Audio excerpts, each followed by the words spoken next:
What's up, y'all? So it's Ebony. I am on my way back from Virginia, headed back home. I thought this was the perfect time to come and talk about self care and taking a break when necessary.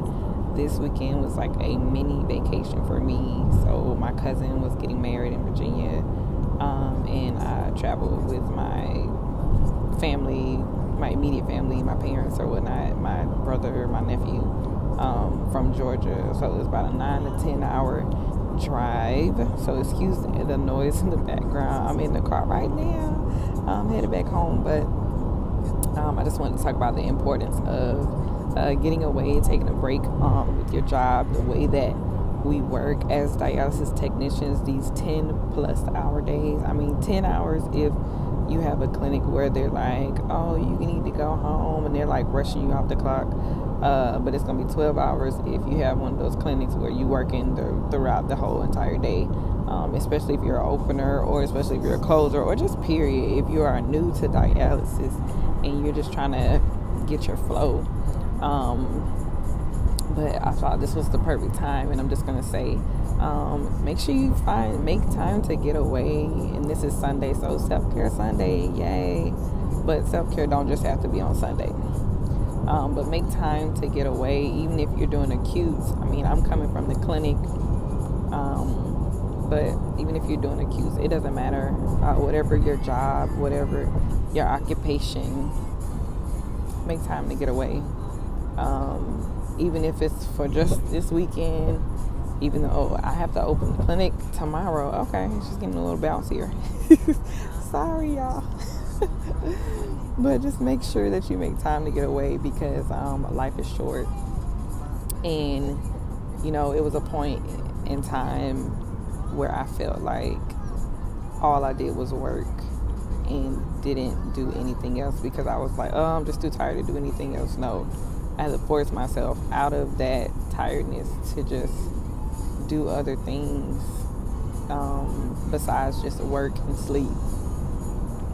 So you got to do other things, whether that's go spend time with your family, whether that's go shopping, get your nails done, whether that's pay for a hotel and just go to sleep. Like, that's a part of self-care.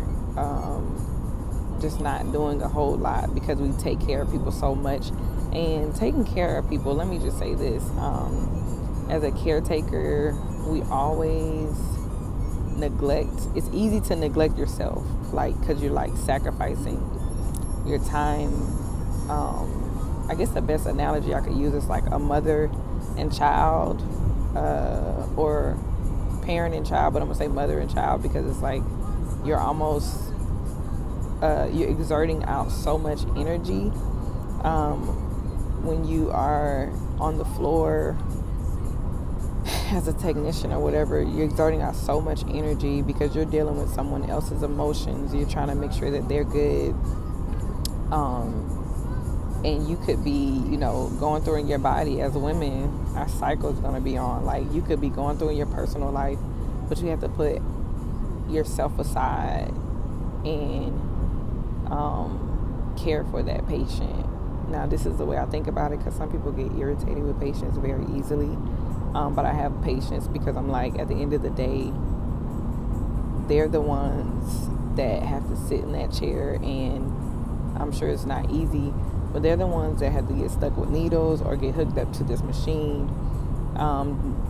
They're the ones who don't know what their body's going to feel like when they leave, before they leave. They don't know if this is going to be a good day at dialysis or a bad day at dialysis.